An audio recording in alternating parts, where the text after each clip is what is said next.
Bonjour à tous, aujourd'hui on se retrouve pour parler de Wiz.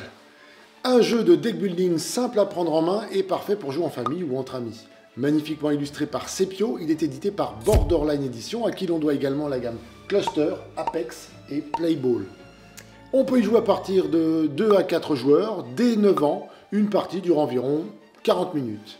Préparez vos grimoires, affûtez vos sorts et n'oubliez pas votre baguette magique. Il est temps de retourner user vos pantalons sur les bancs de l'école de magie. Lumos.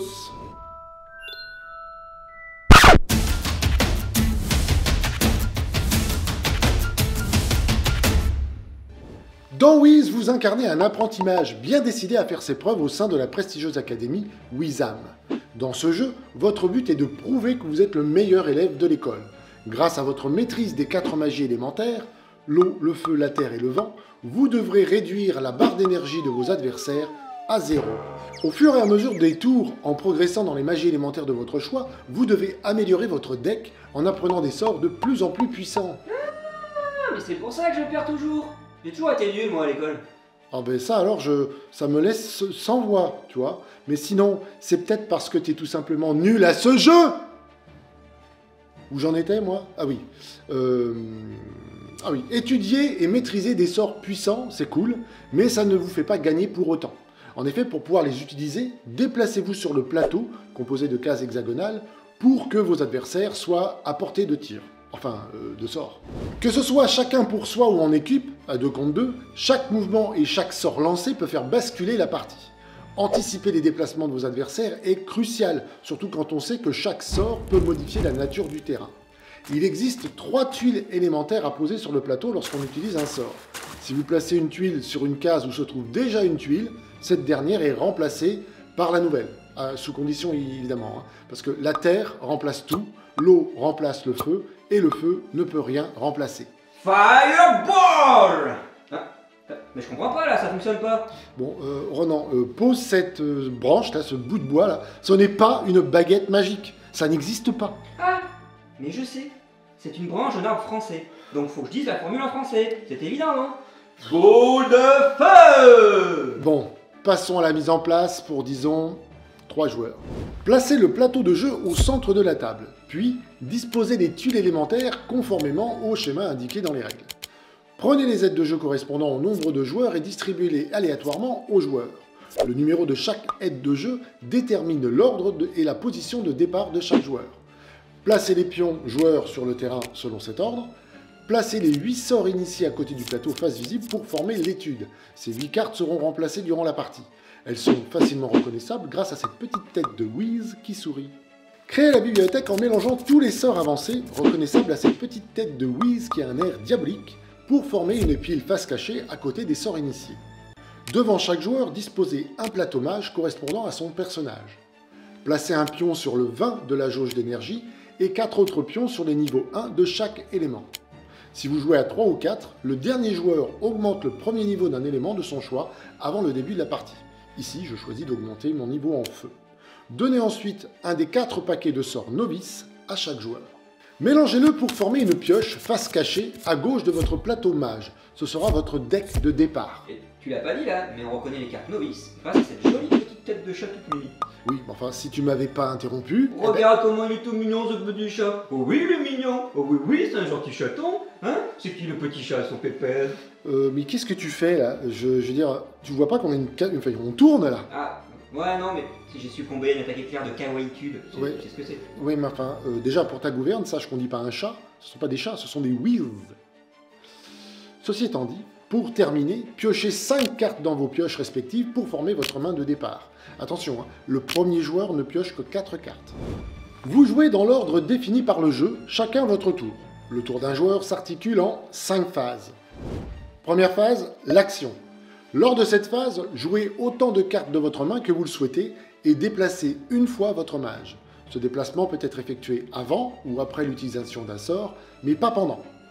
Pour lancer un sort, révélez une carte de votre main et appliquez l'effet inscrit. Une fois l'effet du sort résolu, placez la carte dans votre défausse, à droite de votre plateau mage. Les sorts joués doivent être résolus l'un après l'autre. Certaines cartes sont des manuels qui vous permettent de progresser dans les éléments correspondants si vous remplissez les conditions du sort, bien sûr. Ici, je décide de me déplacer d'une case, puis j'utilise un manuel de terre pour améliorer mon niveau. J'augmente donc de 1. Ensuite, j'utilise le sort incendie. J'applique donc l'effet et je place des tuiles feu sur les 3 premières cases en ligne droite dans la direction que j'ai choisie. Un joueur est présent dans la ligne de mire, il perd donc 1 point d'énergie. Fireball! Du calme, Renan. C'est bon, ça sent brûler là. Concentre-toi. Je continue à jouer en utilisant jet de pierre sur l'autre joueur. J'applique alors l'effet et lui inflige 2 de dégâts et je n'oublie pas de placer une tuile de terre sous lui. Voilà, je ne peux plus rien jouer, ma phase d'action est terminée. 2. La phase bannissement. Lors de cette phase, vous pouvez bannir une carte de votre main, une seule. Cette carte n'est pas placée dans votre défausse, mais elle est retirée du jeu jusqu'à la fin de la partie. Bannir vous permet d'épurer votre deck en retirant les cartes moins puissantes ou dont vous n'avez plus l'utilité et par conséquent de piocher vos meilleurs sorts plus souvent. 3. La phase récupération. Lors de cette phase, vous pouvez défausser autant de cartes de votre main que vous le désirez. Chaque carte défaussée volontairement permet de récupérer 1 point d'énergie jusqu'au maximum de 20. Mais bien sûr, vous pouvez continuer de défausser vos cartes sans récupérer d'énergie. Ici, c'est mon tour de jeu. La partie est pas mal avancée et je suis mal en point. À mon tour, je décide de me défausser de 4 cartes pour récupérer 4 points d'énergie. 4. La phase apprentissage. Lors de cette phase, vous pouvez prendre une carte sort dans l'étude, une seule. Pour cela, vous devez avoir un niveau supérieur ou égal à celui de la carte dans l'élément associé au sort. Certains sorts sont associés à plusieurs éléments. Dans ce cas, vous devez avoir un niveau supérieur ou égal à celui de la carte dans chacun des éléments associés. La carte du sort appris est placée dans votre défausse. Dans mon cas, je suis niveau 5 en feu et niveau 4 en eau. Super, je vais pouvoir apprendre le sort ébullition qui nécessite 4 points dans chacun de ces 2 éléments. Je prends donc la carte et la place dans ma défausse, puis je retourne la première carte de la bibliothèque pour remplacer celle que j'ai prise dans l'étude. 5. La phase pioche. Dernière phase. Avant de terminer votre tour, piochez dans votre pioche jusqu'à avoir 5 cartes en main. Si votre pioche est vide, prenez les cartes de la défausse, mélangez-les et reformez la pioche à gauche de votre plateau. Votre tour s'achève alors et le tour du joueur suivant commence. La partie est bien avancée et vous avez bien progressé dans l'apprentissage des magies élémentaires. Dès que vous avez atteint le niveau 4 dans un élément, vous débloquez automatiquement un bonus lié à cet élément. Par exemple, avec un niveau 4 en vent, vous vous déplacez 2 fois au lieu d'une sur le plateau. Avec un niveau 4 en terre, vous pouvez vous déplacer sur une case, même si une tuile terre l'occupe déjà. Pareil pour l'eau. Quant au feu, vous pouvez vous déplacer sur les cases incendiées sans prendre de dégâts. Fireball, fireball, fireball! Bon, ça devient lassant là. Arrête, pose cette branche, tu vas finir par te blesser. Fireball! Non mais c'est pas possible, il a réussi à foutre le feu, ce con. Renan, va chercher l'extincteur, j'appelle les pompiers. Et pose ce bout de bois, avant que je te le mette quelque part. Bon, vous savez désormais tout sur Wiz, ce jeu de deck building familial, superbement illustré par Sepio, vous promet des combats épiques, pleins de magie et de boules de jets d'eau, de sorts d'eau. Bref, autour de la table, chacun pour soi ou en équipe, vous passerez d'excellents moments ludiques. Si vous souhaitez en savoir plus sur le jeu, je vous invite à consulter sa fiche produit sur abigames.fr, le lien est dans la description. Pour ne pas rater la prochaine vidéo, abonnez-vous à la chaîne, cliquez sur la petite cloche, n'hésitez pas à liker la vidéo et à nous laisser un commentaire, ça nous fait plaisir et c'est toujours un bonus de plus pour la chaîne.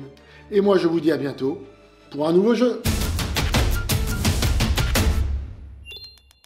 Bon, c'est quoi ce bazar, Ronan? Tu l'as trouvé où cette baguette bizarre? C'est un vieux cintré dans la rue qui me l'a donné. Il avait une grande barbe et il criait sans arrêt. Mais c'est un point pour Gryffondor. Ah bon? Fais voir, j'aurais testé un truc. Ah non, mais bien sûr, tiens, prends-la. Avada Kedavra!